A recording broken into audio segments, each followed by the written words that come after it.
Hey everybody, welcome to Always Bored Never Boring. Recently I was contacted by Stephen of Pickpocket Press.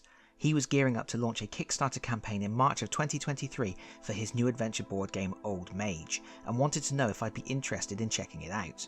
When I visited the official website, I saw an Overland adventure game reminiscent of titles such as Runebound, pitting powerful wizards against each other in a race for ultimate power, all beautifully realised with fantastic artwork and encapsulated in a streamlined rule set.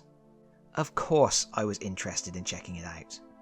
So in today's video we're going to take a look at the prototype for the game. It's actually a really high quality prototype. Honestly, I've purchased retail games that look worse, and most of the artwork you will see here is final, but do be aware, anything I present here may change in the final product. First of all then, what is Old Mage? It's a board game for 2 to 6 players, and for me, this is one of those titles that really excels with a larger player count, because it is heavily focused on a competitive race element with heaps of take-that gameplay. Sure, it has the trappings of a classic adventure game. You will explore ruins, fight dragons, find magical relics, gain in power. But the world you venture forth in is just a backdrop to your conflict with the other mages, and nothing you encounter will be as dangerous or as challenging as your opponents. The plot is that the High Wizard is dead, so now all of the other mages in the land are vying for control. They can achieve this in 2 ways. 1, by being the only mage alive, or 2, by finding the fabled Master Orb and carrying it safely across the land to present it at a distant mage tower. The gameplay involves exploring locations and ruins, defeating monsters and acquiring the spells and relics necessary to ultimately acquire the Master Orb or destroy all your rivals in direct confrontations. You will be slinging spells most turns and targeting your rivals almost as much as you will be fighting the monsters that roam the land. And watch out, even if you kill your enemies, they will haunt your steps, shadowing your journey as a dangerous spirit, and they may even rise from the grave as an undead mage for one last showdown. If that sounds good to you, stick around. To set up the game, first we unfold the game board. This is really beautiful, but I have to admit I did struggle a bit with using it on my first game because the different land types are an important element of gameplay, and you really need to know what the different land types are and how to identify them. I would advise new players to study the diagram in the rules to make note of what each land type looks like, but then also quickly glance around the map to take note of how those land types interact with the hex grid that delineates the spaces, because it is possible for one hex to have 2 or even 3 land types inside it. For example, this hex here contains water and forest. And this hex here contains water, forest and swampland. Why is it so important to know what land types are in each hex? 2 reasons. One relates to casting spells, so I'll talk about that later. The other relates to setting up the board at the start of the game, because you have a bunch of land tokens that you need to place. Each token has either a monster or an event on one side, and then a specific land type on the other side. Players take it in turns to draw one of these tokens and place it on the board land side up, and the placement is legal as long as the token is on a hex that contains any amount of the land depicted on the token. So I could place this forest token here even though there is only a small amount of forest within that hex. Additionally, to be valid, the token may not be placed adjacent to any other token. With all the tokens on the board, players then take it in turns to place ruins. Ruins can go on any empty space that isn't adjacent to a land token or another ruin. Next you shuffle the 6 mage character cards and deal them out to the players. Alternatively, of course, you can just choose your favourite, because you better believe I'm taking the Necromancer. And this seems like a good opportunity to talk more about player count. While the game doesn't really have a solo mode, you could, if you wanted to, control several wizards yourself and just play each to the best of your ability to see which wizard is triumphant, but the player count really starts at 2. Even then, each player is supposed to control a team of wizards, either 2 or 3 per team, to ensure a good level of interaction and magical fisticuffs. For me, the game really excels once you have 3 or more players. It has a real party game feel to it, an old-fashioned take-that style of gameplay where you hound your opponents and revel in doing nasty things to each other. The options for characters are very cool. It's less common to see a game where every playable character is a spellcaster, and while these don't feel dramatically different in play, they all start with 10 health points and have access to the same 3 actions on their turn, they do all get a unique special ability. The Necromancer can spend health to bring monsters back from the dead to fight for him. The Windwalker can spend health points to gain extra movement or to walk through water. The Ancient One can spend health to draw a spell card. The Rune Seer can spend health to examine the top card of any one deck, making it easy to avoid difficult challenges while hunting for valuable relics. The Mage Priest automatically heals 1 health per turn, and the Storm Witch can discard a card to target one enemy with her elemental magic. But I digress. Each player takes their character card and places 10 health on it. Then they select a starting Mage Tower. There are 3 towers on each side of the board, and no matter where you start, if you find the Master Orb, you have to deliver it to one of the 3 towers on the opposite side. The game also comes with 4 decks of cards: spells, ruins, relics, and events. Shuffle these, deal 5 starting spells to each mage, and set the decks to one side. Finally, keep to hand all the different game tokens. These are used for tracking the effects of various spells and events. We're now ready to play, and this is as good a time as any to clarify. This game is instantly accessible. The rules cover 7 pages, including plenty of diagrams, and they are incredibly straightforward. The fun of this game doesn't come from dense rules simulating a quest across a wide world of monsters. The fun comes from clear, almost basic rules that underpin the conflict between the players sitting around the table. On your turn, you get to take 3 actions in any order. The first action is moving. Nice and simple. Under normal conditions, you roll 2 blue movement dice, and you can move 1 hex for each footstep you roll. And for the record, these custom dice have a 2 on 4 sides, and then a 1 and a 3 on the remaining sides, so the rolling is pretty consistent, and you can expect to move 4 spaces on a regular turn. You cannot move into water hexes unless there is a crossing on that hex, which looks like a little magical portal.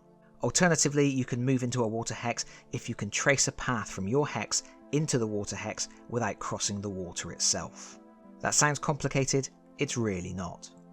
Additionally, if you enter a hex with a land token, ruin, mage or monster token, your movement ends and you must have an encounter. Of course, magic can bend or break all of those rules. Summon a magical steed and you can fly greater distances, rolling more movement dice. Create a portal or discover fairy gates and you can teleport around. Cast an invisibility spell on yourself and you can sneak past the monsters. There are plenty of ways to mitigate the dice rolling and to circumvent the many dangers you are facing. If you don't want to move, you can instead choose to camp. You stay on your current hex, which means you can't have an encounter this turn, but you immediately recover 2 health. The second action is casting a spell. This is a significant component of gameplay, as you would imagine, and where the real fun starts. Usually, you are allowed to cast 1 spell per turn, and that spell could come from your character card, a spell in your hand, or a relic you found. But don't just think you're going to be throwing fireballs around. This is a game that focuses on magical combat, and the spells are far more inventive and diverse than that. Call down firestorms that will raise the land and leave walls of fire for your foes to circumvent. Create linked mage portals that allow you to teleport great distances. Create blades of magical energy. Curse your rivals to slowly wither away over the course of several turns. Use your own lifeblood to summon a volcanic servant from the heart of a volcano. Lace the wind with poison. Call forth a winged beast to carry you across the world. Kill a monster and then bring it back from the dead as a mindless slave. Or even levitate one of the mage towers and drop it on one of your toughest foes. Even the most wicked witch isn't going to survive that. If we look at the anatomy of a spell card, there are a few things to note. First, in the upper left corner we have a range. 0 means it only targets the hex you're in, but some of these spells have incredible range. You really can snipe other players from vast distances, so everyone always has to be on their toes. Sometimes, as is the case here, there is a lightning bolt through the range value. That indicates the spell is an interrupt, which means you can cast it at any time, even on another player's turn, and it doesn't count towards your limit of 1 spell per turn. The other interesting feature on the spell cards is that most of them have a favourable land type in the top right corner. If they do, that means if you are standing in a hex that has any amount of that favourable land in it, then you can use a more powerful version of the spell, as detailed in the spell description. In this case, if you are in the mountains, the spell has a massive range of 18 hexes instead of 12. This is the main reason you need to take note of which hexes contain several different land types. You don't want a sneaky mage getting the drop on you because you didn't realise they had 1 toe in the jungle. Often, when casting a spell, you need to roll for successes, most commonly to see how many hits an offensive spell inflicts. The game comes with custom dice for that, with fireballs and double fireballs which indicate hits, and a star symbol used for some special rules. The final action you can take on your turn is the encounter. If you entered a hex with a token, ruin, mage or monster, this action is mandatory. If you are on a land token, you flip the land token. If it's an event, you discard the token and draw an event card. These may be good or bad and may help to reshape the board or impose global conditions. More often, the reverse of the token will be a monster, which means it's time to fight. You also have to fight if you enter a hex with a previously revealed undefeated monster. I'll cover that in a moment. If you moved onto a ruin during your turn, you remove the ruin from play and then draw the top card from the ruin deck. You may find a cool spell, but frequently you're going to find a strong monster to fight. To indicate the presence of one of these monsters, you place a letter token on the space where you encountered it and place a matching token on the card off to the side of the board. While these monsters are tough to beat, they do have the best rewards. Again, I'll cover that in a moment. If you moved onto a hex with an enemy mage, you must fight unless you both agree not to, in which case you can trade relics and spells with each other if you want to. This means it is possible for players to form uneasy alliances, temporarily working together to beat down another player who is getting too far ahead. It also means it's possible to set a trap for another player, inviting them into your space to trade, only to force them into combat so you can hit them with everything you have. Finally, if you moved into an empty space on your turn, you can choose to draw an event card. And that's it for actions. Move, cast spell, have an encounter in any order. Once you have taken your actions, you discard down to 7 cards in your hand, or draw 1 spell card if your hand is empty, and then you have to check if any of your persistent spells expire. To do this, check any of your spells in play. If they have a star symbol at the bottom, you roll one of the custom spell dice. If the star symbol turns up, the spell is discarded. Then play passes to the next mage. Very straightforward, and after a turn or two it all clicks and the game plays very smoothly indeed. The aim, as I mentioned before, is to be the last mage standing, or to find a magical MacGuffin, a master orb buried in the relic deck. Unfortunately, the only way to access the relic deck is to explore ruins and kill the monsters inside. Sooner or later, you're going to have to fight. Combat itself is as simple as it gets. It plays out in rounds. At the start of the round, a mage can choose to cast 1 spell. This spell is in addition to the 1 spell they are normally allowed to cast in their turn, and in a battle between 2 mages who both cast spells at the same time, the spells are resolved simultaneously. After that, the combatants have to roll the custom combat dice. Mages roll 2 combat dice as standard. For monsters, you refer to the attack value on their card or token. The dice are pretty cool. 2 faces have a single sword, which is 1 hit, 1 face has a double sword, which is 2 hits, 1 face has a skull, which is a single hit that cannot be blocked, and 2 faces have shields that block hits. So, think a slightly more advanced version of the Hero Quest combat dice. Combat rolls happen simultaneously, with combatants losing 1 health point for each unblocked or unblockable hit their opponent lands. Then mages have a chance to flee, in which case they are defeated and immediately move 1 hex away. If nobody flees, a new round begins.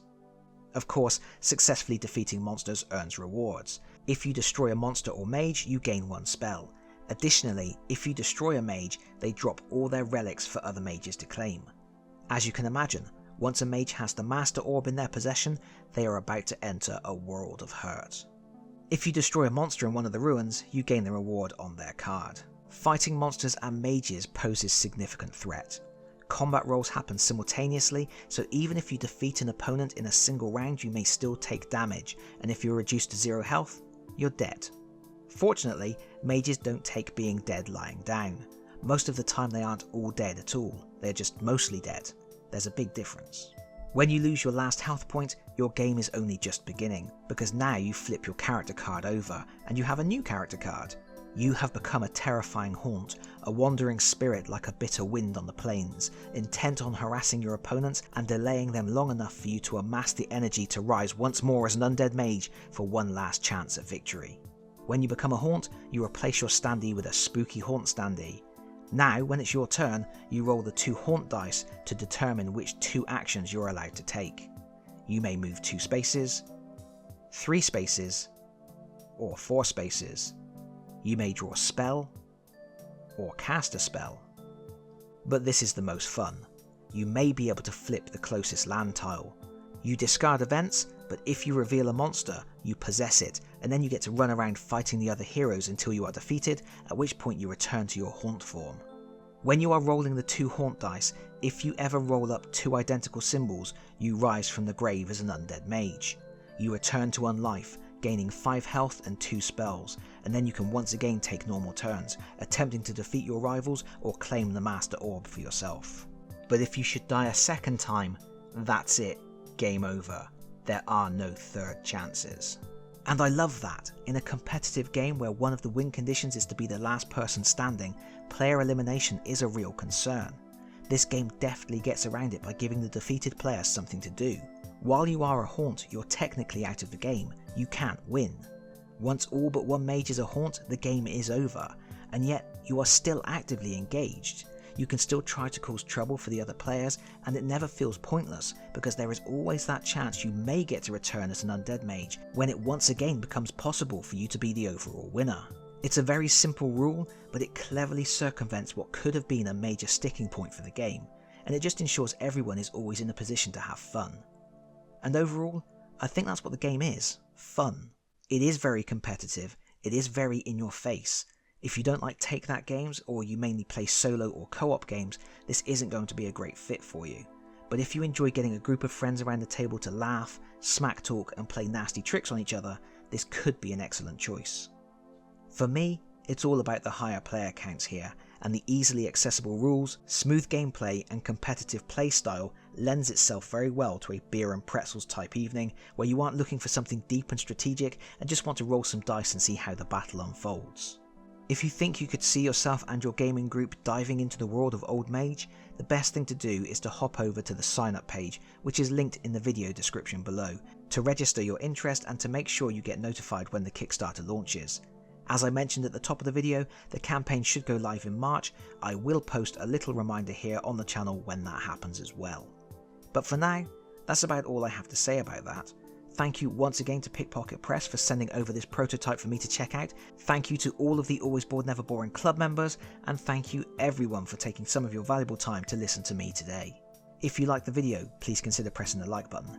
If you really liked the video, please consider subscribing if you don't already do so. And hopefully, I'll see you all again very soon. Bye bye everyone. Bye bye.